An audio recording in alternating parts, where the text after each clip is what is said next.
Hello everyone, this is Bushra Khan. Welcome to R N podcast. जनाब, आज हम बात करने वाले हैं दांतों के हवाले से। दांतों की सफाई का ख्याल कैसे रखा जाए। अगर आप दांतों की सफाई नहीं करते तो उससे कौन कौन सी बीमारियां हो सकती है। मुंह से जो बदबू आती है उसका दांतों से क्या ताल्लुक है, उसका पेट से क्या ताल्लुक है, और तो और दिन में कितनी बार टूथब्रश करना चाहिए, उस टूथब्रश को महीने में कितनी बार चेंज करना चाहिए। इसके अलावा और भी बहुत सी बातें हैं जो हम इस पॉडकास्ट में आपके साथ शेयर करेंगे। लेकिन कैसे, हमारे साथ एक बहुत खास मेहमान मौजूद है, डॉक्टर शाहिद मंजूर, जो कि डेंटल सर्जन है, लेकिन इसके साथ साथ ही has done specialization in dentistry, cosmetical dentistry. अस्सलाम वालेकुम। वालेकुम अस्सलाम। कैसे हैं सर आप? ठीक जी, बिल्कुल वेलकम ठीक। To R N podcast. Thank you. सबसे पहले सर बात करते हैं दांतों के हवाले से। ये बताएं कि दांतों की सफाई का ख्याल ना रखने से कौन कौन सी बीमारियां पैदा हो सकती है। देखिए, हमारे बॉडी में जितने भी सिस्टम है ना, सारी चीज़ें जो भी हमने खाना है वो मुंह के ज़रिए ही जाना है। जितने हमारे दांत अच्छे होंगे, बाकी सारे सिस्टम, स्टमक और हर चीज़ बड़ी अच्छा काम करेगी उसको। तो जो लोग अपने दांतों का ख्याल नहीं रखते, अर्ली लॉस हो जाते हैं उनके दांतों का, फिर वो च्यू भी नहीं कर सकते ठीक। तो सबसे पहले उनके स्टमक पे असर आएगा, ठीक है। तो काफ़ी फिर उसके बाद डिजीज़ उनको होने के चांसेस होते हैं जो मुंह से स्टार्ट होती हैं। तो मसलन इसलिए दांतों की सफाई बहुत ज़रूरी है। सर ऐसी कौन सी चीज़ें जो इग्नोर बिल्कुल भी नहीं करनी चाहिए। सफाई तो चलिए ठीक है, टूथब्रश से आपने इस्तेमाल किया टूथपेस्ट का और आपने कर ली, या और भी कोई तरीके हैं दांतों की सफाई के, वो ज़रा बताइए। एक तो आपने रात को सोने से पहले ज़रूर ब्रश करना है, बिफोर गोइंग टू बेड। हर हाल में, हर हाल आपने में जो कुछ खाया या ज़्यादा नहीं खाया, नहीं आपने करना ही खाया। करना है। हाँ, डे में सारे लोग ना दिन में ब्रश कर रहे होते हैं, लेकिन जब हम रात को ब्रश करके सोते हैं ना, तो उससे हमारे सारे दिन में जो भी हमने खाया होता है वो सारी चीज़ें उतर जाती हैं, और ओवरनाइट हमारा जो मुंह बहुत फ्रेश रहता है। और जितनी बैक्टीरियल ग्रोथ है वो रात को ही होती है। डे में ठीक। तो सेल्फ क्लींजिंग होती रहती है ना, टंग के साथ ही ज़बान हमारी खुद दांतों को साफ़ करती रहती है।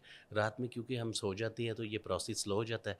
तो जितना वो अगर फूड अंदर रह जाएगी तो डिके का प्रोसेस वो इवनिंग में, डिके का रात सोने प्रोसेस में स्टार्ट हो वो जाता है स्टार्ट हो जाता बैक्टीरियाज है। के साथ, और वो 6 से 8 घंटे जो आप सो रहे होते हैं उसमें वो फिर ज़्यादा वो काम काम करना शुरू करते कर हैं। देते हैं हाँ, आपके वो मुंह के अंदर परमानेंट चीज़ें वो बैक्टीरियाज। जमना शुरू हो तो जाती हैं। टूथब्रश का इस्तेमाल लाजमी है रात को सोने से बिफोर पहले। Going to bed. सर ये बताएं, यूजुअली कहा जाता है कि फ्लॉसिंग जो है, आप बेड पे जब एक कोई भी फैमिली मेम्बर या कोई भी बेड पे जब आप सोने लगे तो फ्लॉसिंग करते हैं, या दंदासा होता है वो फेरा जाता है, या जो आपका प्लैग है इकट्ठा हुआ वो भी आप फ्लॉसिंग के थ्रू जो है उसको साफ कर सकते हैं। फ्लॉसिंग किस हद तक ज़रूरी है टूथब्रश के अलावा? डेंटल फ्लॉस जो है ना, वो ज़्यादातर उसको वहाँ पे किया जाता है जहाँ पे हमारे फूड डिपॉजिट ब्रश से नहीं निकलते। लाइक चिकन, मटन, ऐसी चीज़ें जब दो दांतों के दरमियान में फंस जाती हैं तो उसको फिर फ्लॉस के साथ निकाला जाता है, क्योंकि वो ब्रश से नहीं निकलेंगी। तो अगर हम आपने रोज़ किया करें फ्लॉसिंग, या तभी जब रिक्वायर्ड है? रिक्वायर्ड ज़्यादातर फ्लॉसिंग जैसे ही हमारी एज थोड़ी ज़्यादा होती है ना, फिर थोड़ी सी स्पेस आ जाती है दांतों में। तो जो हमारी फूड है, फाइब्रस हो गई, सैलड हो गए, और इस तरह की जैसे आपने चिकन, मटन, बीफ, वो दांतों के दरमियान में जब रह जाता है फिर उसको फ्लॉस के ज़रिए निकाला जाता है। तो आप रिकमेंड करते हैं कि यंग एज हाँ, में फ्लॉसिंग फ्लॉसिंग होनी का चाहिए, या एक नहीं, सर्टेन एज जहाँ में पे स्टार्ट भी करें? अगर आपको कोई डिपॉजिट रह गया तो उसको आपने ब्रश या डेंटल फ्लॉस के साथ निकालना है। ठीक। बल्कि जिनके थोड़े से लूज़ कॉन्टैक्ट हैं, उसके लिए बहुत अच्छा एक होता है इंटरडेंटल ब्रश। दो दांतों के दरमियान में भी ब्रश मिलता है उसके सफाई के लिए। ये बताएं, जो आजकल एक बैटरी या सेल से चार्ज होने वाले ब्रश इस्तेमाल करते हैं, बटन से वो खुद स्टार्ट कर जाता है ब्रशिंग करना, वो पायदार हैं या नहीं, या मैनुअली ही जो आप कर सकते हैं वो सबसे जो मैनुअली? बेस्ट है ना वो मैनुअली है। मैनुअली उसमें है, क्या है ठीक कि है। जो बैटरी ऑपरेटेड है ना, उसमें हमें ये नहीं पता चलता कि फ़ोर्स कितनी लग रही है। तो जो लोग हमारे पास आते हैं ना, जिनके दांतों पे बहुत ज़्यादा स्क्रैचेस आ जाते हैं या एट्रीजन हो जाती है, तो उनकी हिस्ट्री लें तो वो बैटरी वाला ब्रश इस्तेमाल कर रहे होते हैं। उससे उनको, अगर आपने वो वाला करना है तो आपने उसको फ़ोर्स बिल्कुल नहीं लगानी, उसे खुद से ही चलने देंगे। जब उसको भी आप फ़ोर्स लगा रहे होते हैं तो फिर उसका इतना अच्छा रिज़ल्ट नहीं मिलता। ठीक ठीक। तो ये बताइए सर कि साल में या महीने में, या हम कह दें कि 6 महीने में, या कितने महीनों बाद आपको अपने दांतों का चेकअप करवाना चाहिए? एवरी 6 मंथ एक रिकमेंडेड है कि आपने सिर्फ चेकअप करवा लेना है। उसमें अगर कोई भी डिजीज़ आ रही है या कोई कैविटी बन रही है तो उसको ठीक कर लिया जाता है। दांतों की एक टिप मैं आपको बता देता हूँ, जितना अर्ली आप डेंटिस्ट के पास जाएंगे ना, उतने आपका सक्सेस रेट भी बढ़ेगा और प्राइस भी कम लगेगी। जितना डेंटल ट्रीटमेंट ट्रू। पुराना होता जाएगा उतना वो एक्सपेंसिव भी होता जाएगा, राइट। और उसमें रिजल्ट भी कम होता जाएगा, सक्सेस जो है उसकी कम होती जाएगी। ठीक। तो ये बताएं, जब स्केलिंग की बात करते हैं तो कहा जाता है कि स्केलिंग साल में 1 या 2 बार ज़रूर करवानी चाहिए, इसमें कितनी सच्चाई है? इसमें ऐसे है ना कि जब हम स्केलिंग जो हम डेली भी ब्रश कर रहे हैं घर में, बहुत सारी चीज़ें ऐसी हैं जो ऐसी जगह पे फंस जाती है वो हमसे नहीं निकलती। फिर एवरी 6 मंथ अगर उनको क्लीनिंग करवा ली जाए ना या 1 ईयर, ये तो जो लोग बहुत अच्छा अपना दांतों को साफ़ रखते हैं उनमें तो काफ़ी देर भी हमें स्केलिंग नहीं की जाती, रिकमेंड नहीं होती। तो जिनमें ज़्यादा डिपॉजिट कैलकुलस, कुछ लोगों का या प्लेग सलाइवा, जमा हो जाता है। कुछ लोगों का सलाइवा भी इस किस्म का होता है, सेल्फ क्लींजिंग नहीं करता। वो जितना मर्ज़ी ब्रश करें उसमें डिपॉजिट ज़्यादा आ जाते हैं, कैलकुलस बन जाता है। फिर उसमें एवरी 6 मंथ या 1 ईयर एक बार क्लीन कर लिया जाता है। तो ये बताएं सर, जब स्केलिंग की बात करते हैं तो कहा जाता है कि दांत कमज़ोर हो जाते हैं। क्या दांत कमज़ोर होते हैं स्केलिंग से या नहीं? जब भी कोई डेंटल सर्जन आपकी स्केलिंग करेगा ना तो दांतों को कोई एक स्क्रैच भी नहीं आता, ठीक है? बल्कि ये वो उसके बहुत ज़्यादा अच्छे रिजल्ट मिलते हैं। नए बेसिकली न्यू फाइबर्स बनना स्टार्ट हो जाते हैं गम्स के, और दांतों की लाइफ ज़्यादा हो जाती है। मेरी भी, मेरी फैमिली की भी, हर एक की स्केलिंग होती रहती है जब रिक्वायर्ड हो। जब वाइटनिंग की बात होती है तो डॉक्टर्स भी रिकमेंड करते हैं, इवन कि वो क्लाइंट्स को एट टाइम्स फोर्स करते हैं पेशेंट्स को कि आप लोग ज़रूर वाइटनिंग करवाएं। लेकिन वाइटनिंग से क्या वाकई वाइटनिंग नहीं, इफेक्टिव है, एक या तो जो वाइटनिंग तो थोड़ी-सी मेरे ख्याल से बात दांतों का असल जो एनिमल होता है वो ख़राब कर देती है? नहीं, एक तो 2-3 चीज़ें मैं आपको एक्सप्लेन कर दूँ, ये बहुत अच्छा आपने क्वेश्चन किया है व्हाइटनिंग का। व्हाइटनिंग, पहली बात कि आपको कोई डॉक्टर जब भी रिकमेंड करेगा स्केलिंग और पॉलिशिंग करेगा। उससे क्या होगा कि आपके अपने दांतों का स्ट्रक्चर निकल आएगा, जैसे आपके अपने दांतों का वो कलर है वो निकल आएगा, ठीक है? व्हाइटनिंग आजकल बहुत ज़्यादा ट्रेंड है कि जी। लोग हमारे पास आते हैं, और ख़ास तौर पे बच्चियाँ, जो लड़कियाँ आपकी तरह की यंग, उनको बहुत शौक होता है हमारे दांत वाइट नज़र आएँ। एक चीज़ तो मैं ये बता दूं कि वाइटनिंग जो ब्लीचिंग है वो परमानेंट नहीं है। वो ठीक। 3 to 4 मंथ्स वो रहती है, तो उसके बाद वो ख़त्म हो जाती है। लेकिन सर उससे दांतों का जो असल रंग है वो ख़राब होता है या नहीं? अब वो उस तरफ मैं आ रहा हूँ। जी जी। उसमें क्या होता है, कोई इवेंट आ गया, किसी की मंगनी आ गई, शादी आ गई, तो उससे पहले अगर तो किसी का वाकई पेल कलर है तो उसमें उसको अच्छे रिजल्ट मिलेंगे। बहुत सारे लोग हमारे पास आके कहते हैं पहले ही उनके दांत वाइट होते हैं, इनको वाइट कर दे। उसको वाइट नहीं किया जा सकता। जितना जिसका डार्कर शेड है उतना उसको लाइटर शेड में ला सकते हैं। ब्लीचिंग कभी कभार करवाने से उसका कोई नुकसान नहीं है। थोड़ी सी सेंसिटिविटी रहती है, वो भी फॉर फ्यू वीक्स, परमानेंट नहीं। तो जो अनइवन आपके दांत का स्ट्रक्चर होता है, हम्म। या एक दांत आगे पीछे होते हैं, हम्म। उनको किस तरह से फिक्स किया जा सकता है, या उनको फिक्स करवाना चाहिए या नहीं? नहीं, क्राउडिंग देखें, जो क्राउडिंग, आप ये जो क्वेश्चन है अनइवन दांत है आगे पीछे हैं, उसको ब्रेसिस से, अलाइनर से ठीक किया जा सकता है। तो सर जब हम अलाइनर्स या ब्रेसेस का इस्तेमाल करते हैं तो यूजुअली ये कहा जाता है कि कुछ लोगों के अगर केसेस वेरी करते हैं, केस टू केस वेरी करते हैं, कि आप दांत निकलवा लें ऊपर नीचे, कि आप चार, यूजुअली डॉक्टर्स जो हैं वो दांत निकलवाते हैं जिनके ज़्यादा दांत बाहर हो, ताकि वो जल्दी गैप फिल हो और जो रिजल्ट है वो बहुत जल्दी आए। तो क्या दांत निकलवाने चाहिए ब्रेसिस में, या आप नहीं, स्लो देखें, प्रोसेस में जाएँ? बहुत सारे जो केसेस है ना उसमें हमें दांत निकालने पड़ते हैं। एक क्राउडिंग का केस है, एक जगह पे हमें 10 चीज़ें चाहिए और वहाँ पे 12 हैं, तो 2 हमें निकाल दी जाए, ठीक है? उसमें क्या होता है, स्पेस गेन के लिए और बाकी दांतों को सीधा करने के लिए एक दांत हमें निकालना पड़ता है, एक-एक क्वाड्रेंट से। फिर जाके हम दांतों को सीधा कर सकते हैं। तो इससे आगे जाकर लेटर ऑन कोई नुकसान है कि आपने अपने जो इससे परमानेंट टीथ है वो निकलवा दिए? इससे दांतों की लाइफ ज़्यादा होगी। जब दांत इरेगुलर हैं, क्राउडिंग में है, एक तो उनकी ब्रशिंग ठीक नहीं होगी। जब उनको लेवल में और अलाइन कर दिया जाता है तो बोन के अंदर जब वो सीधे आ जाते हैं, ईज़ी टू ब्रश हो गया और उनकी लाइफ बढ़ जाती है पहले से, क्राउडिंग के केस से। तो ये बताएं, जब बात करते हैं विजडम टूथ की, हुँ। वो किसी भी एज में किसी भी वक्त किसी को किसी भी वक्त निकल जाता है, तो विजडम टूथ निकलवाना चाहिए या उसको एज इट इज़ रहने देना नहीं, चाहिए? ज़्यादातर जो उसका टाइम है ना 17 टू 21 ईयर्स है, जो विज़डम टूथ की इरप्शन हो रही होती है। लेकिन आजकल क्योंकि जंक फूड और इस तरह की चीज़ें खाने की वजह से ना बहुत सारे केसेस में हमें 60 टू 70% जब विज़डम टूथ की ग्रोथ हो रही होती है, उसकी जगह ही नहीं होती। वो इम्पैक्टेड रह जाता है, बाकी दांतों में वो प्रेशर लगा रहा होता है, उसकी काफ़ी पेन आती है, तो उसमें फिर उसको ऑपरेट करके निकाल दिया जाता है। तो ये और बताएं। बहुत सारे केसेस ऐसे भी हैं जिसमें वो खुद ही ग्रो कर जाता है, फिर ठीक। उसको कुछ भी नहीं करता तो उसको निकालने की ज़रूरत नहीं पड़ती। सर ये बताएं, विजडम टूथ की जब बात करते हैं तो यूजुअली कहा जाता है कि जब विजडम टूथ आता है तो हुँ। कोई मिथ है कि वो अकल आ रही होती है आपको, या तब आप यू गेटिंग मैच्योर, या बहुत ज़्यादा उस दांतों में पेन हो तो पता चलता है विजडम टूथ है, या पेनलेस भी आते हैं? पेनलेस भी आते हैं बहुत सारे केसेस जिसमें अगर जगह है ना तो लोगों को पता ही नहीं चलता कि पेशेंट्स को कि हमारा विजडम टूथ ग्रो कर गया है। तो जिसमें जगह नहीं है उसमें उसका इम्पैक्टेड है, फंसा वो फिर हुआ है, पेनफुल फिर होता है। पेनफुल होता है, फिर उसमें कभी कभार निकालना पड़ और जाता है। इसको विजडम टूथ ऐसे ही कहा गया है या ये इसके पीछे काफ़ी कोई कहानी सालों है? से इसका नाम इसी तरह ही है, इवन के बुक्स में भी इसको विजडम टूथ कहा लेकिन जाता है। इसका अकल से कोई ताल्लुक नहीं है? अकल से इसका कोई ताल्लुक नहीं, ये जब आता तब है जब बंदा मेच्योर हो रहा होता है, 70 टू 21 ईयर्स में। इसीलिए तो इसको इसके इसलिए साथ इसका रिलेट नाम किया शुरू से गया। रिलेटेड विजडम टूथ इसको कहा जाता ठीक है। अब सर मुझे ये बताएं, जब हम दांतों की बात करते हैं, दांतों की सफाई की बात करते हैं, तो जो टूथब्रश है उसको हमें साल में कितनी बार चेंज करना चाहिए? नहीं, साल में नहीं, एवरी 2-3 मंथ्स उसको चेंज कर देना चाहिए। कुछ ब्रश ऐसे भी अवेलेबल है, उसके ऊपर इंडिकेटर लगा हुआ है, कलर लगा हुआ है, वो चेंज हो जाए तो उसको आप चेंज कर दें। वैसे नॉर्मली 2 टू 3 मंथ्स में उसको चेंज कर यानी देना कि साल चाहिए। में 3 से 4 हाँ टूथब्रश जी, आप ऐसे चेंज ही करें। सर ये बताएं, जब टूथपेस्ट की बात करते हुँ, हैं, तो हर किस्म की, मुख्तलिफ किस्म की जो हुँ। टूथपेस्ट है वो मार्केट में दस्तयाब है, लेकिन असल में इफेक्टिव टूथपेस्ट कौन सी है जो कि आपको इस्तेमाल करनी चाहिए, या आपको उनको भी चेंज करना चाहिए साल में 2 या 3 दफ़ा? अच्छा, ये बहुत अच्छा आपने क्वेश्चन किया है। इसमें ऐसे है कि जो टूथपेस्ट है ना, उसका एक रोल है क्लींजिंग, ठीक है? आप अगर तो आपको कोई डिज़ीज़ नहीं है, तो आपने नॉर्मल टूथपेस्ट ही करनी है, जो ईज़िली अवेलेबल है, ठीक सर है? डिजीज़ से मुराद? मीन कि अगर आपके दांतों में सेंसिटिविटी है, तो फिर आपने कोई सेंसिटिव टूथ के लिए टूथपेस्ट लेनी है। अगर ब्लीडिंग गम्स है, तो उसके लिए अलहदा टूथपेस्ट है। वैसे नॉर्मली आपको जो रूटीन में ईज़िली अवेलेबल मार्केट में है, वही करनी है और उसको एवरी टाइम आपने चेंज कर देना है। एक ही टूथपेस्ट नहीं हमेशा करते रहना, क्योंकि जो इंग्रीडिएंट्स उसके अंदर है, वो अगर आप एक ही कर रहे हैं कई सालों तो आप से, उससे तो इम्यून उसको हो जाएंगे और उसका हाँ, ज़्यादा उसको इफेक्ट नहीं फ़ायदा होगा होने लेटर के ऑन। बजाय नुकसान होना शुरू हो जाएगा। तो सर टूथपेस्ट दांतों की सफाई करती है, हुँ। तो जब हम बैड ब्रेथ की बात करते हैं या मुंह की बदबू की बात करते हैं या महक की बात करते हैं, तो जब टूथपेस्ट का इस्तेमाल आप करते हैं तो उससे क्या वाकई महक में इजाफा होता है, बदबू हटती है, या उसके लिए कोई और टोटके होने नहीं, चाहिए? बिल्कुल उससे वो देखिए जो ब्रश रेगुलर कर रहे हैं ना, उनके तो मुँह से स्मेल नहीं आएगी और उसकी बहुत सारी रीज़न्स भी हैं। अगर कोई किसी को एसिडिटी या स्टमक ख़राब है, तो उसकी भी स्मेल मुँह में से आएगी, ठीक है?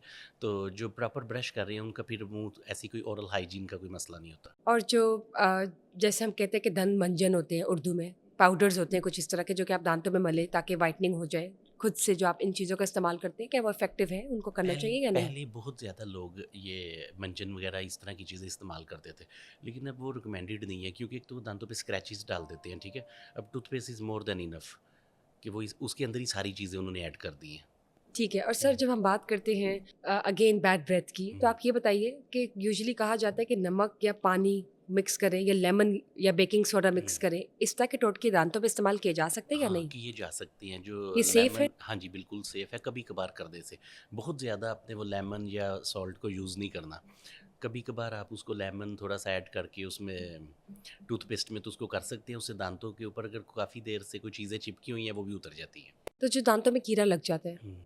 आप मीठा खाते हैं या चॉकलेट्स खाते हैं या बच्चे खाते हैं, बेशक आपके परमानेंट टीथ हो या दूध के दांत हो, तो उससे कैसे बचा जा सकता है खुद से? अभी ये जो है ना, जब कैविटी का प्रोसेस है, एक तो आपने अगर रेगुलर ब्रश कर रहे हैं तो वो बहुत कम हो जाएगा, कम हो जाएगा। ठीक है? जो लोग ब्रश नहीं करते और बहुत ज़्यादा मीठा खाते हैं, तो उनमें जब कैविटी बन जाती है, जितनी अर्ली उसको ट्रीट कर लेंगे, उतनी जल्दी वो उतना वो ज़्यादा देर तक ठीक रहेगा। वरना आपका पूरा दांत खा जाता है वरना कीड़ा। वो अगर आप उसको ट्रीट नहीं ना करते, तो वो decay, it's a living bacteria, वो हुँ, सारे दांत को फिर डैमेज करता रहता है। ठीक। फिर सबसे पहले कैविटी बन गई, फिर उसके कुछ अरसे बाद उसकी स्टेज आ जाएगी सेंसिटिविटी, फिर भी अगर उसको ट्रीट नहीं करते, फिर उसके बाद उसको पेन और स्वेलिंग और फिर एक्सट्रैक्शन तक, दांत निकालने तक भी पहुंच जाता है। तो ये जब आप दांतों पे कैप लगवाते हैं, हुँ। तो कुछ लोग लगवाते हैं सिंपल कैप, कुछ लगवाते हैं सिल्वर का कैप होता है या चांदी या सोने का, तो वो वाक़ई फ़ायदेमंद होता है लेटर ऑन स्टेज पे या नहीं? जब पहले काफ़ी देर पहले ना लोग पसंद करते थे गोल्ड के क्राउन, काफ़ी पहले गोल्ड के क्राउन कुछ कंट्रीज़ में ना पसंद किए जाते थे। जैसे ब्लैक लोग होते हैं तो उनको गोल्ड का एक क्राउन लगवा लेते थे, बड़ा अच्छा लगता था। फिर उसके बाद आगे सिल्वर के क्राउन, वो थोड़े चीप होते थे, लेकिन अब क्यों कोई भी पसंद नहीं करता गोल्ड या सिल्वर के। हर जो बंदा है वो चाहता है कि मेरा टूथ कलर के क्राउन लगे हों, जैसे ही अपने दांत है और पता ही ताकि ना चले। नॉर्मल बिल्कुल रहे। हाँ। लेकिन इनसे कोई साइड इफ़ेक्ट है जिन्होंने अभी भी सोने या चांदी के लगवाए होते हैं? नहीं, कोई साइड इफ़ेक्ट नहीं, वो तो किसी वजह से लगवाए होते हैं ना। अगर कोई दांत ख़राब हो गया है, उसका स्ट्रक्चर पूरा करने के लिए क्राउन लगाया जाता है। सर ये बताएँ, जब बात करते हैं स्मोकिंग की, हुँ। सिगरेट पीने की वजह से या जो ई-सिगरेट्स आ गए हैं उनकी वजह से, या पान खाने से या छालिया खाने से जो दांतों पे रंगत आ जाती है, हुँ। उससे दांत किस हद तक तबाह होते हैं, और क्या कौन-कौन सी बीमारियाँ, इवन कि कैंसर तक हुँ। कहा जाता है smoking is injurious and can lead to cancer? दांत देखिए, एक तो कॉस्मेटिक का सबसे पहले दांत आपके ब्लैक हो गए, ठीक है? वो तो एक इफ़ेक्ट आ गया ना कि उनकी विज़िबिलिटी ख़राब हो गई सारी, उनका जो ग्लो है वो ख़त्म हो गया, ठीक है? जो सबसे ज़्यादा स्मोकिंग और पान च्यूइंग के इफ़ेक्ट्स है ना, कैंसर को प्रमोट करते हैं। लेट स्टेजेस में जो बहुत रेगुलर इस तरह की चीज़ें, उनमें कैंसर होने के चांसेस, ओरल कैंसर के चांसेस बहुत ज़्यादा बढ़ जाते हैं, जो कि फिर लाइफ़ थ्रेटनिंग बाद में हो जाता है। ये बताएँ, जब बात करते हैं कुछ लोगों के दांत शुरू से येलो होते हैं, हुँ। या कुछ लोगों के दांत बिल्कुल वाइट होते हैं चाहे वो चाय पिए या ना पिए। तो ये किस हद तक मिथ है या हकीकत है कि आपके अगर येलो दांत हैं तो वो सेहतमंद रहते हैं, या अगर आपके वाइट दांत हैं तो वो सेहतमंद रहते हैं? नहीं देखिए, अगर दांत आपका वाइट भी है या येलो है, उसका सेहत का लिंक तो है कि आपने उसको क्लीन कैसे करते हैं, ब्रश कैसे करते हैं, ठीक है। कुछ डिजीज़ की वजह से होता है कि दांत वीक होते हैं, फिर उसमें जितना मर्जी वो ब्रश करे उसमें कैविटी ज़्यादा बन जाती है, ठीक है। तो जो आपने कलर की बात की है ना, जितने वाइट कलर के लोग हैं ना उनके दांत थोड़े से पेल होंगे, जितना डार्कर स्किन का कलर है उनके दांत वाइट होंगे। वो जैसे आपने ये देखा क्या होगा वजह है? वेस्ट इंडीज़ में, तो वो कंट्रास्ट हो जाता है ना वजह जैसे। क्या है? नहीं, वजह यही है ना कि वो नज़र वाइट आते हैं फिर उसमें। ठीक, तो ठीक, जो ज़्यादा बहुत सारे, एक्सेंचुएट हो जाता है वो रंग। हाँ जी। ठीक, अदरवाइज़ इसमें ऐसी नो, कोई नो, स्पेसिफ़िकल बिल्कुल। बात नहीं है। सर ये बताएँ चाय या एक और चीज़, जी, जितने यंग लोग हैं उनके दाँत व्हाइट होंगे, जैसे थोड़ी-सी एजिंग आनी स्टार्ट होती है, दाँतों का भी कलर पेल होना स्टार्ट हो जाता है। वो वो ऐज के नॉर्मल है। हिसाब से एक येस, नेचुरल इट्स फैक्टर है। नॉर्मल। सर हुँ। कॉफ़ी या चाय पीने से क्या दांत येलो होते हैं? बिल्कुल जी, जितने कलर ड्रिंक्स हैं, इनके इनकी थोड़ी स्टेनिंग आ जाती है, जो फिर अगेन कि अगर आप ब्रशिंग करते हैं तो कोई ज़्यादा इफ़ेक्ट नहीं आता। देखिए 2-3 कप तो हर एक ने पीने हैं ना चाय के, कॉफ़ी के। जी, जो बिल्कुल। बहुत ज़्यादा एडिक्ट हैं, फिर उसमें उनका पेल होना स्टार्ट हो जाता है कलर। तो सर ये बताइए कॉफ़ी चाय का इस्तेमाल जो बच्चे बचपन में करते हैं, दूध के दांत होते हैं उनके, तो उससे कोई इफ़ेक्ट होता है दूध के दांतों पे? हालाँकि दूध के दांत ने अपनी ऐज के मुताबिक ही गिरना है और फिर परमानेंट टीथ आने हैं। दूध के दाँत जो है ना उनको बड़ी जल्दी डिके लग जाता है। उनको जो परमानेंट दाँत से ज़्यादा केयर की ज़रूरत होती है। बच्चों को लोग ब्रश ही नहीं करवाते हैं। बहुत सारे लोगों को ये नहीं पता कि जैसे ही दाँत आने स्टार्ट होते हैं ना बच्चों के, उसके बाद उनको ब्रशिंग स्टार्ट करा देते हैं। उनकी मदर ने क्या करना है, एक फिंगर ब्रश मिलता है, अपनी उँगली पे पहन के तो उनको बच्चों को ब्रश करना है खुद से, ठीक, ठीक, ठीक है? ठीक। और दूसरी बात ये है कि जितना हम मिल्क टूथ का ध्यान रखेंगे उनके दूध के दाँतों का, उतने उनके परमानेंट दाँत अच्छे आएँगे। ठीक है, जब तक वो उनके परमानेंट दांत सारे नहीं आते, उनको डाइट ऐसी देनी है जो बाइट करके खाएं। एप्पल दे दिया, पीच दे दिया। अगर दांतों का यूज़ होगा तो दांत गिरेंगे और नए आएंगे। आजकल बच्चे सख्त चीज़ें खाते ही नहीं हैं, तो हमें बहुत ज़्यादा फिर ऐसा करना पड़ता है कि खुद से निकालने पड़ते हैं जो मिल्क टीथ हैं, फिर परमानेंट उनके लेकिन आते हैं। सर वो क्यों? अगर आपके लेट दूध के दांत गिरते हैं और लेट परमानेंट टीथ आते हैं, तो इसमें कोई नुकसान तो नहीं है? नहीं, वो फिर होता क्या है कि जो जगह परमानेंट टीथ आने की वहाँ से नहीं आता, वो किसी और पोजीशन से स्टार्ट हो जाता है ग्रो करना। तो क्या मैक्सिमम एक सर्टेन एज है जिसमें बच्चे के दूध के दांत पूरे गिर जाएँ तो वो बेस्ट है, नेचुरल?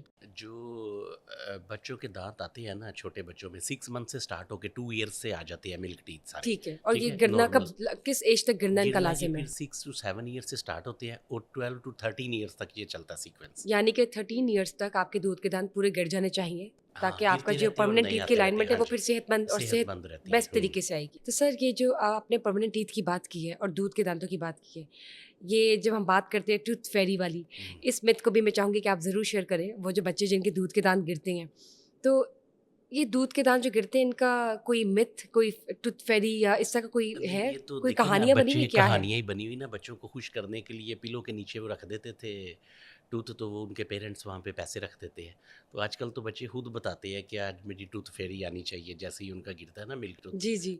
तो ये बताइए कि जो दूध के दांत गिरते हैं इनका बाद में कोई इस्तेमाल किया जा सकता है या नहीं? नहीं, नहीं, ये तो आप वैसे ही उनको प्रिज़र्व कर सकते हैं बच्चों को और दिखाने के लिए। कुछ नो, लॉन्ग टर्म में कोई इनका इस्तेमाल नहीं नहीं, है? नहीं, किसी और भी। जो परमानेंट टीथ आप निकलवाते हैं या आपका गिर जाए या टूट जाए, तो आप उसका भी कोई इस्तेमाल कर सकते हैं या वो रीयूज़ हो सकता है या कहीं बिल्कुल भी इम्प्लांट हो सकता नहीं, है? नो। ना तो वो यूज़ हो सकता है, ना ही उसको किसी और काम के लिए लेके आ सकते हैं। ठीक है। अब सर मुझे ये बताएँ हॉलीवुड स्माइल की बात करते हुँ। हैं। आजकल ट्रेंड है हॉलीवुड स्माइल का, इवन के सब सारे के सारे जो सेलिब्रिटीज़ हैं या जो इस तरह की प्रोमिनेंट पर्सनैलिटीज़ हैं या कोई भी आम इंसान है, वो इस तरफ ज़रूर जा रहा है कि वो अपनी हॉलीवुड स्माइल ले, जिसके लिए वो पूरे का जो स्ट्रक्चर है दाँतों का वो चेंज करवा रहा है और पता चलता है बाकायदगी से कि आपकी हॉलीवुड स्माइल है। क्या ये इफ़ेक्टिव है? क्या इससे कोई नुकसान है? नहीं, देखिए अब इतनी ट्रीटमेंट्स निकल आई है ना कि हम जितना अपने आप को चाहे खूबसूरत कर सकते हैं, ठीक है? अब हॉलीवुड स्माइल क्या है? जिनके कलर ठीक नहीं है दाँतों का, या जिन्होंने सारा दिन कैमरे के सामने आना है, ग्लो चाहिए उनको, वो क्या करते हैं कि सामने वाले दाँत जो होते हैं ना, ऊपर वाले 6 और नीचे वाले 6, उन पे विनियर लगा देते हैं हम। विनियर इज़ लाइक जैसे आई में लेंस लगा देते हैं ना, उनका कलर चेंज हो जाता है, उनका स्ट्रक्चर बहुत प्यारा हो जाता है दाँतों जैसे कि का। एक प्लास्टिक का कोई कवर होता है, आप वो फिक्स कर देते हैं पहले 6। नहीं, सिरामिक का बना के ना उसके अपने टूथ के ऊपर उसको पेस्ट कर दिया जाता है। उससे ठीक है, एक तो उसका परमानेंटली। परमानेंटली फिक्स हो जाता है फिर वो। अगर कभी इन फ्यूचर उतर भी जाए तो वो दोबारा लग जाता है, ज़ाया नहीं और होता। आपके अंदर के जो दांत हैं उनको कोई उनको नुकसान कोई नहीं होता। नुकसान नहीं पहुंचता। ये तो एक तरीका हो गया ना, जो विनियर्स। उसके बाद अगर आपके दांत ज़्यादा ख़राब है तो फिर उनके ऊपर क्राउनिंग कर दी जाती है। आजकल बहुत लेटेस्ट जो क्राउन ज़िरकोनियम के, वो बिल्कुल ऐसे लगता है कि नेचुरल टूथ ही है, वो पता ही नहीं चलता कुछ उसके ऊपर लगा हुआ है कि नहीं। उससे फिर स्माइल को इम्प्रूव किया जा सकता है, और उसमें कलर भी जो आप चाहें वो लग सकता है। जिनको वाइट चाहिए वो वाइट, तो जो ज़्यादा वाइट लगाते हैं फिर उसको कहते हैं हॉलीवुड स्माइल, ज़्यादा ठीक। इस तरह से। जब किसी को दांत में दर्द होती है तो घर में अक्सर टोटके इस्तेमाल किए जाते हैं कि उसने लौंग रख ली मुंह में, या कोई इस तरह का एक्सपेरिमेंट कर लिया जिससे दांत के दर्द में कमी तो आती है, लेकिन क्या ये इफेक्टिव है? इससे कोई नुकसान है या नहीं? इसका कोई नुकसान नहीं है, और लोग क्या करते हैं, जब उनको इनिशियली पेन स्टार्ट होती है तो उसको सेल्फ मेडिकेशन करते रहते हैं, फिर उसके ऊपर लौंग रख लेते हैं। लौंग का वाकई जो ऑयल है उससे पेन ख़त्म हो जाती है। इवन कि हमारी बहुत सारी मेडिसिन में भी क्लोव ऑयल जो ऐड किया होता बल्कि अब तो टूथपेस्ट में भी आता है। है, टूथपेस्ट में भी डाला तो होता ये है। इफेक्टिव है हाँ जी, रेमेडी। इफ़ेक्टिव है शुरू में, लेकिन जब ज़्यादा स्ट्रक्चर ख़राब हो जाएगा फिर ये काम नहीं करेगा। ठीक है। जैसे ही कैविटी नर्व के करीब चली जाएगी फिर ये इतना काम नहीं करेगा। शुरू में इनिशियली कैविटी बन गई, उसमें सेंसिटिविटी या पेन है तो उसमें काम करता है। तो सर ये बताएं, जब हम बात करते हैं पेन किलर्स की, कहा जाता है कि पेन किलर्स दांतों के लिए नहीं लेने चाहिए, वो नुकसानदेह होते हैं। इसमें पेन कितनी किलर इस हकीकत है? तरह से होता है ना कि जैसे ही पेन स्टार्ट होती है ना, तो लोग क्या करते हैं, सेल्फ मेडिकेशन स्टार्ट कर देते हैं और वो पेन किलर्स खाते रहते हैं। जो तो अवेयर, जिनको अवेयरनेस है वो तो सीधे डेंटिस्ट के पास आ जाएंगे ना। बहुत सारे लोग सेल्फ मेडिकेशन करते रहते हैं। उससे क्या होता है, वो इतनी पेन किलर्स खा लेते हैं कि दांत के अलावा उनका किडनी में पेन स्टार्ट हो जाता है, कि वो सारा उसको किडनी की तरफ रिलेटेड कोई हो भी जाता पेन किलर यानी कि नहीं लेनी चाहिए, या एक है। देखिए, सर्टन? पेन किलर वक्ती तौर पे है ना, फिर उसको काफ़ी लॉन्ग टर्म के लिए इस्तेमाल नहीं करना तो चाहिए। उसका क्या असल रेमेडी क्या है? असल रेमेडी तो उसकी ट्रीटमेंट है ना। ठीक डेंटल है। जब तक ट्रीट नहीं किया इवन कि जाएगा। ड्यूरिंग ट्रीटमेंट भी आप पेन किलर ना लें? ड्यूरिंग ट्रीटमेंट तो आपको थोड़े टाइम के लिए चाहिए ना, जब आपकी कोई सर्जरी हुई है या कोई ऑपरेट हुआ है, ठीक है, लॉन्ग टर्म तो नहीं लेनी लॉन्ग चाहिए। टर्म नहीं लेनी चाहिए। ठीक है। तो सर ये बताएं, जब हम दांतों की बात करते हैं, डेंटल पर्ल्स होते हैं अक्सर, हम्म, ये हर किसी में डेंटल पर्ल्स नहीं पाए जाते, हम्म, जो कि आपकी ज़ुबान के नीचे दो पर्ल्स की तरह। हम्म। उनका कोई काम भी है ज़िंदगी में, या बस वैसी एक ब्यूटी नहीं, के वो लिए डेंटल वैसे पर्ल्स हैं? ही ब्यूटी के लिए है। जिस तरह आप स्पेशलाइज्ड कॉस्मेटिक डेंटल सर्जन हैं, सर्टिफाइड है, अक्सर देखा गया है कि जगह जगह डेंटल सर्जन्स ने दुकानें खोली हुई हैं, क्लिनिक्स खोले हुए हैं, और वो खुद से इलाज कर रही हैं। उनमें कितनी हकीकत है, कितनी सच्चाई है, उन पे कितना यकीन करना चाहिए? या हर किसी ने जो कोनों पे एक डेंटिस्ट की क्लिनिक खोला हुआ है, एक या दो दुकानों के अंदर, और वो खुद से जो टूल्स इस्तेमाल करना शुरू कर देते, खुद से वो लोग जो कहना शुरू कर देते, मशवरा देना शुरू कर देते, दांत निकाल लें या ब्रेसेस लगा लें या अब इसका ये कर लें इलाज। क्या हमें इन चीज़ों पे बिलीव करना चाहिए, या हम किस डॉक्टर के पास जाए? कैसे पता चलेगा कि वो जो डेंटिस्ट है वो वाकई जेन्युइन है? इसमें दो क्वेश्चन आपने मिक्स कर दिए। जो पहले क्वेश्चन का तो मैं आपको आंसर दे देता हूँ ना। जो आपका पहला क्वेश्चन था ना, एक तो कि टूल्स का कैसे इस्तेमाल है ना पहले इसमें। डॉक्टर के बारे हाँ में जी। बता देते हैं ना। देखिए, एक तो जो कोई भी पढ़ा लिखा इंसान है ना, जब वो डॉक्टर के पास जाएगा ना, तो उसकी बॉडी लैंग्वेज से ही पता चल जाएगा कि ये डॉक्टर है कि नहीं। उससे भी फिर आसान कि जब वो आपको प्रिस्क्रिप्शन लिख के देंगे ना, तो उसके साथ उसकी डिग्री भी लिखी होगी। अक्सर तो वो डिग्रियाँ भी जाली होती है ना, नहीं, आप देखिए ना, कुछ अब लोगों ने कम होता डिस्प्ले है। की होती है अपने नहीं क्लिनिक्स में, उनकी डिग्रियाँ भी जाली होती हैं। नहीं, बहुत कम। मैंने ऐसे कभी नहीं वैसे देखा। सर मैं जो मैं तो आपको एक्सपीरियंस बता रही हूँ आपको, कि यकीन करें, आप डिग्रियाँ भी जाली होती हैं डॉक्टर्स की, उनको ये नहीं पता कि टूल्स का इस्तेमाल करने, और जंग लगे हुए आलूदा टूल्स अब लेकर वो हाँ मार्केट के जी, पीछे पहले बैठे हुए होते पहले हैं। क्वेश्चन की तरफ आके फिर मैं दूसरे का भी बताता हूँ। अब इसमें ऐसे है कि जैसे हम उसको, हमारा जो काम है ना, it's more art and skill, less science ना। साइंस भी है लेकिन इसमें आर्ट भी काफ़ी है। तो बहुत सारे लोग जो हमारे साथ असिस्ट कर रहे होते हैं ना, उनको ऐसे लगता है कि ये हम भी कर सकते हैं। तो इवन इन बिग सिटीज़ बहुत सारे लोग ऐसे हैं जो डॉक्टर नहीं होते, तो वो ये प्रैक्टिस स्टार्ट कर देते हैं। ठीक है, वो ये अपने साथ किसी डॉक्टर को रख लेते हैं, उसका नेम यूज़ करके काम वो खुद करते रहते हैं। एक तो ये हो गया, वो लेकिन तो पता आपको कैसे चलेगा, यही तो सारी बात है। नहीं पता तो चल बॉडी जाएगा ना। अभी लैंग्वेज से मैंने कैसे पता नहीं चलता है कि कोई जेन्युइन है या नहीं?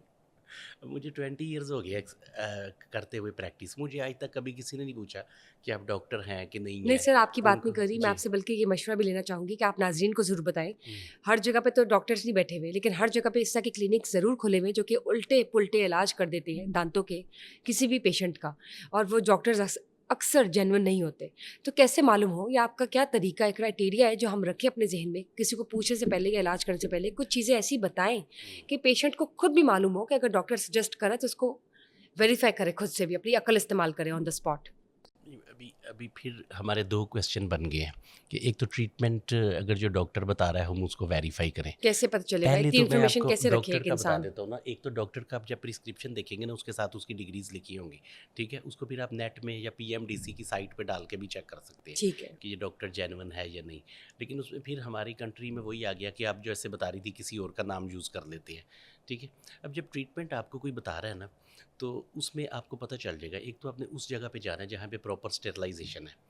सबसे ज़्यादा जो हमारे मुल्क में 95% जगहों पे स्टेरिलाइजेशन नहीं है। सिर्फ बिल्कुल। 5% क्लिनिक ऐसे हैं जहाँ उसी पे वक़्त रीयूज़ हो रहे होते हैं टूल्स। हाँ, प्रॉपर स्टेरिलाइजेशन है। और मैं आपको एक बात बताऊँ, इसमें बहुत ज़्यादा खर्चा भी नहीं आता।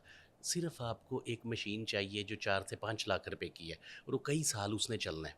और वो इंस्ट्रूमेंट को ऐसे उसको ऑटोक्लेव कहते हैं, जो डिजिटल का मैं आपको बता रहा हूँ। और वो वाक़ई सही तरीके से वो इस तरह स्टेरिलाइज़ करती है। स्टेरिलाइजेशन कर देगी जैसे आप किसी भी तरीके की सर्जरी उससे कर सकते हैं और ठीक। उसमें कोई नहीं। और अगर ये मैंने आपको बताया जो बड़ी लेटेस्ट है, तो अगर जो जैसे पहले थे उसमें कुछ गैस के साथ अवेलेबल भी होती हैं। अगर आपके पास बहुत ज़्यादा सरमाया नहीं है तो 20 to 30,000 में भी आप स्टेरिलाइजेशन पेशेंट्स को बैक्टीरिया और वायरस फ्री डेंटिस्ट्री दे सकते हैं। तो स्टेरिलाइजेशन ज़रूर करनी चाहिए। आपने हमेशा उस जगह पे जाना है जहाँ पे स्टेरिलाइज्ड प्रोटोकॉल को फॉलो किया जाए, डब्ल्यूएचओ रिकमेंडेड जो स्टेरिलाइजेशन है। ठीक हो गया। बहुत-बहुत शुक्रिया। तो बहुत थैंक यू। सारी चीज़ें जो देख के हमें पता चल जाता है ठीक। कि ये ठीक हो रही हैं कि नहीं। अच्छा, वो एक थोड़ी सी चीज़ रह गई थी, फिर आपने किया था कि ट्रीटमेंट का कैसे पता चलेगा। अभी ये आपका पता चलता ट्रेनिंग से। जितने भी देखें जेन्युइन पढ़े लिखे लोग हैं ना, डॉक्टर या जिनकी ट्रेनिंग बाहर से है, वो कभी भी गलत ट्रीटमेंट नहीं आपको बताएंगे। लेकिन देखिए ना, अब आपने बात कर ये ली मैं बाहर से ट्रेनिंग। अब देखिए मैं हम आपको यहाँ के थोड़ी-सी यानी कि बात किसी आपको भी काट रहा हूँ। जैसे मेरी स्पेशलाइज़ेशन जर्मनी से है।